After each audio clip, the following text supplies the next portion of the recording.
Bonjour, je m'appelle Charles, je suis au Dieu des Armées, je suis illustrateur et auteur de bande dessinée d'histoire militaire. Alors ma passion elle vient d'abord de mon père qui m'a transmis sa passion pour l'histoire napoléonienne. Donc il m'a amené souvent voir des musées, des expositions. J'ai été bercé par ses figurines militaires qu'il peignait, figurines historiques. Par les lectures aussi qu'il avait, et beaucoup d'illustrations faites par Job, qui m'a beaucoup inspiré dans le dessin. Ensuite, d'autres passions en fait, transmises aussi par l'histoire de ma famille, la guerre d'Indochine. Donc plusieurs périodes qui m'ont passionné. Et donc la guerre d'Indochine, c'est la défaite de Dien Bien Phu, les combattants français en Indochine. Bien plus tard aussi la rencontre avec des chefs enfin, des soldats qui ont participé à la guerre d'Indochine. Donc enfant, j'allais souvent à Toul, j'ai rencontré souvent enfant le général Bijard. J'ai pu aussi rencontrer les anciens du 6 du Bijard au cours d'obsèques du général de Boudec. Et entendre aussi, en fait, des récits en fait, d'anciens combattants d'Algérie, bien plus tard. Une autre passion aussi qui est l'histoire guerrière samouraï. Donc là, c'est plus à travers les arts martiaux, puisque j'ai pratiqué le sabre japonais longtemps. Mon père aussi m'a amené enfant voir les films de Kurosawa, donc les films comme Les 7 samouraïs, Yojimbo, Sanjuro, et tant d'autres. Et puis en fait, c'est surtout la pratique qui m'a permis de être en contact avec l'histoire en fait samouraï, parce qu'en fait, tout l'esprit en tout cas guerrier passe par l'arme. Donc pendant 20 ans, j'ai travaillé avec Maître Rignez du Shokugan Dojo, qui m'a transmis sa passion de l'arme et sa passion pour le Japon. Alors les thèmes qui me passionnent le plus, c'est les trois que je viens de citer. La guerre d'Indochine, c'est une histoire familiale, rencontre avec des personnes célèbres, comme le général Bijard, rencontre avec des anciens aussi du bataillon Bijard, les écouter, qui permet aussi de pouvoir imaginer en fait ce qu'ils ont pu vivre, en tout cas dans leur récit, quand on les écoute. Deuxième thème, c'est l'épopée napoléonienne, bien sûr. Là, à travers la passion de mon père, à travers les figurines. Et puis après, j'ai pris son relais, puisque je me suis mis aussi à la figurine militaire, participé à divers concours, aux recherches qui font en partie aussi de cet univers-là, puisque quand on prépare une figurine, en fait, on se met à rechercher, à aller comprendre l'uniforme, les différents règlements, les couleurs, voilà. Et puis enfin, les samouraïs. Plus d'abord par le cinéma, donc à travers les films de Kurosawa, et puis à travers les arts martiaux en eux-mêmes, donc avec Maître Rignez, donc en pratiquant le Iaido, le Jodo, Kendo et le Batodo, donc diverses disciplines qui tournent autour du sabre japonais et qui a un lien très profond avec la culture samouraï, puisque l'arme était un symbole pour le samouraï, au-delà d'une arme. Et puis tout ce qui entoure aussi l'histoire du Japon, en tout cas la société japonaise, entre autres le lien entre le sabre japonais, donc la culture guerrière, puis la religion, qui est le zen. Donc ces deux liens qui se rencontrent et qui vont faire en fait ce qu'est le Japon aujourd'hui, donc avec son degré de raffinement et la beauté en fait qu'elle transmet. Alors mon type de dessin, c'est un dessin, j'essaie de quitter l'image d'Épinal la plupart du temps, même si je suis accroché, comme tous les faits guerriers, il y a toujours avec les belles paroles, le bon geste, le mot de Cambronne par exemple pour Waterloo, voilà, qui donne un caractère à l'épopée. Mais ce qui fait l'épopée, c'est aussi les hommes, et moi ce qui m'intéresse en fait, c'est faire aussi l'homme au quotidien. Donc plus une approche humaine au quotidien et anthropologique, j'ai envie de dire. Je pense par rapport à l'épopée napoléonienne, je serais plus à vouloir décrire la retraite, peut-être pas la retraite de Russie, parce que là, ça, tout le monde le connaît, mais la campagne qui va suivre, 1813, en fait, l'arrivée des Marie-Louise qui n'ont pas de capote sur eux, qui prennent ce qu'ils ont, avec de l'usure aussi bien vestimentaire qu'au niveau du visage. la peur aussi, enfin tout ce qui fait en fait le combattant. Voilà. Moi, c'est là-dessus que j'aime bien travailler. Après, au niveau technique, c'est plus une technique à l'aquarelle, plus en pastel. J'essaye plus ou moins essayer de travailler avec de l'encre aquarellée qui ne correspond pas tellement comme pigment. Donc je reste plutôt dans le classique qui me permet de mieux exprimer et exprimer en tout cas ce que je veux transmettre en fait aux personnes qui regardent mes illustrations. Alors oui, effectivement, je travaille sur un projet en particulier en tant qu'illustrateur qui je rejoins à la fois ma mission principale au diocèse d'Armée et ma passion pour l'histoire. Je travaille sur un projet qui est sur Sainte Thérèse de l'Enfant Jésus et la Grande Guerre. Donc en fait, pour moi, c'est donner une vision de la guerre 14-18, non à travers le combattant, enfin plutôt à travers les grandes phases de la guerre 14-18, et plutôt dans le combattant dans son individualité et avec sa foi. Donc avec ses interrogations, avec ses lettres, avec Sylvie, et en même temps la présence je dirais une présence supérieure qui intervient en fait au combat et qui intervient, je dirais, dans le cœur en fait, dans le cœur de l'homme. Je m'explique, voilà, un soldat en fait va monter à la charge, va faire une prière avant de monter à la charge et prendre la tranche adverse. Il va arriver à la tranche adverse et il va dire merci à Sainte Thérèse de l'Enfant Jésus, voilà, puisque c'est mon thème. Lui, il va le prendre pour un miracle. En tout cas, il va le croire au fond de son cœur, dans sa démarche. Et peut-être que son camarade à côté lui dit tout ce qui s'est passé, c'est qu'il y a un coup de chance, voilà, on a pu passer, etc.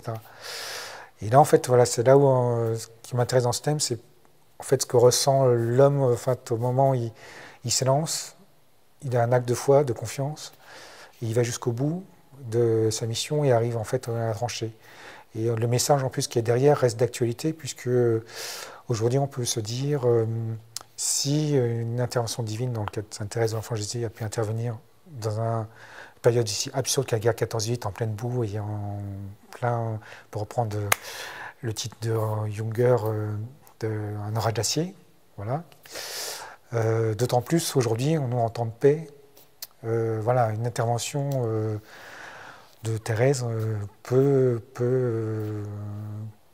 se réaliser en fait dans notre vie, pourvu qu'on ait la confiance, la foi, telle que ont eu nos anciens de 14 en fait dans les tranchées.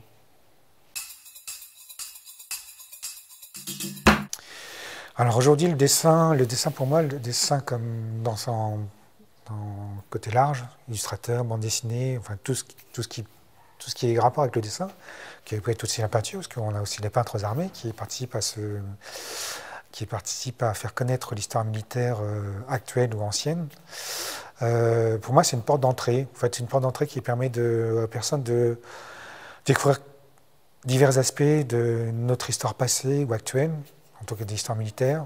Ça peut être l'histoire plus intime. Je pense à des peintres armés qui ont plus travaillé sur des visages, des effets de couleurs, sur justement des ressentis de combattants au combat, ou par rapport à un événement, ou de l'illustration brute, un fait, voilà, qu'on restitue en fait par le dessin, parce qu'il n'y avait pas de photographie à l'époque, ou parce qu'il n'y avait aucun photographe au moment de l'événement, etc.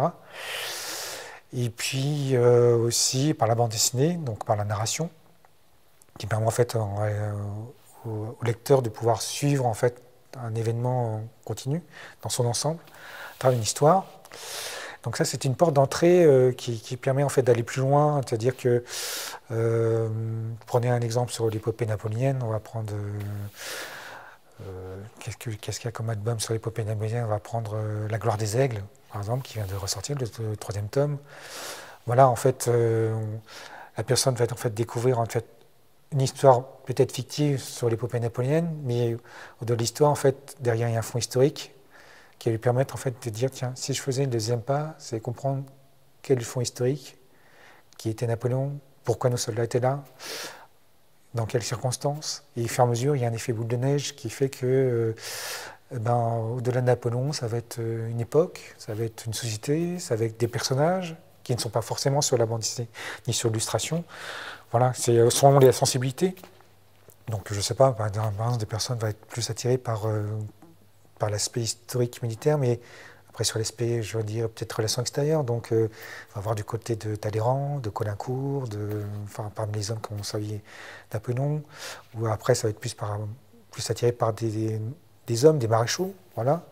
Donc ça soit Berthier à l'état-major, le côté très à l'écoute de son maître et pouvoir restituer en fait au moment où il envoie ses ordres des aides de camp, restituer la pensée de l'empereur au niveau du champ de bataille, ou Davout qui, enfin on sait parmi tous les maréchaux qui pouvait se retrouver comme il s'est retrouvé à Austerlitz en 1806 en fait tout seul et pouvoir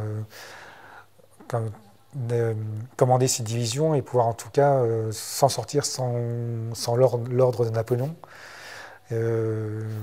Donc avoir cette dimension en fait pour pouvoir être autonome face en fait par rapport aux ordres de l'empereur. Donc voilà, c'est diverses choses. Enfin, je donne des exemples, mais ça pourrait être, ça je donne des exemples sur l'époque napoléonienne, mais ça peut être aussi sur d'autres époques. Et donc voilà, pour moi c'est une vraie porte d'entrée qui permet de donner des vocations, aussi bien pour des historiens, pour des chercheurs, pour des historiens aussi amateurs. Voilà, c'est comme moi, voilà, moi je suis passé par l'illustration. Donc voilà, c'est... Moi, ce conseil, ce serait d'abord se plonger dans le thème, dans le sujet qu'il va aborder. Et se plonger, j'ai envie de dire, c'est pas forcément lire des photos, des illustrations, de l'équipement. C'est vraiment se plonger dans une époque, peut-être carrément, peut-être jouer peut-être un moment un jeu de rôle, être tout dedans. La sentir, en fait, sentir au niveau des hommes, sentir au niveau des lieux, peut-être même de la pensée de l'homme, parce qu'en fait, on prend le cas pour, si on dessinait l'histoire romaine, l'unité de violence entre l'histoire romaine aujourd'hui est différente. Donc voilà, il y a des choses que je pense que le soldat romain pouvait voir, pour lui ne le choquait pas, qui nous, aujourd'hui, en fait, peut-être nous choqueraient. Donc voilà, c'est vraiment s'imprégner en fait de l'époque et puis à partir de là commencer à aller sur le détail et travailler voilà plus l'uniforme, l'armure. Je dirais en fait c'est j'imagine en fait quand on a envie d'illustrer quelque chose d'historique, on a ce côté enfant. Ce côté peut-être petit soldat, en fait on veut dessiner le soldat dans sa belle armure, dans son bel uniforme. Et après en fait il y a ça qui se dessine dans notre tête, et après il faut plaquer nos lectures et la vérité en fait. En tout cas une partie de la vérité qu'on a lue à travers nos lectures. Et là l'uniforme, celui qui était ruisselant, enfin étincelant, et on le dessine autrement. Ça va être justement l'usure, les poches dans les yeux, les pommettes plus basses. Voire même la couleur de peau qui va changer parce que la personne est fatiguée, malade. Donc, et là, on aborde en fait le sujet autrement. Et là, quel que soit le niveau de dessin, je veux dire que ce soit en fait un dessin graphique stylement dessiné ou en peinture, voilà, c'est en fait vraiment donner, aller au-delà du dessin, c'est pouvoir sentir l'homme et l'atmosphère qui est derrière. Sentir le cuir, sentir la fatigue, sentir ici, là sur le coup, en répondant à la question, je pense à De Gaulle en 40 en fait. Voilà, c'est sentir que c'est l'été, il fait chaud, alors que d'habitude on imagine tous une atmosphère guerrière où en fait on a la pluie, le torrent, la boue. Non, il fait beau, c'est l'été, et il fait chaud, il s'en cuir, et puis on a un homme devant nous qui est calme, et à côté peut-être des gens qui sont en train de transpirer parce qu'ils sont en action, transpirer parce que la personne allemande est en train d'avancer. Enfin, toute cette atmosphère, pouvoir recréer en fait en une seule illustration, en une seule figurine, ou en une seule planche de bande dessinée. Voilà, c'est beaucoup de choses. Et c'est là tout la merveille du travail d'illustrateur. Voilà, c'est pouvoir le transmettre. Et puis voilà, si on arrive à le transmettre, tant mieux. Si on n'y arrive pas, on aura tenté, mais au moins, allez, il faut justement, ça permet de pousser la porte pour que l'autre, le lecteur, se dise, moi derrière, en fait, je le repousse encore pour entrer dans l'image, en fait, et pour étudier, en fait, voilà, la période qui l'intéresse.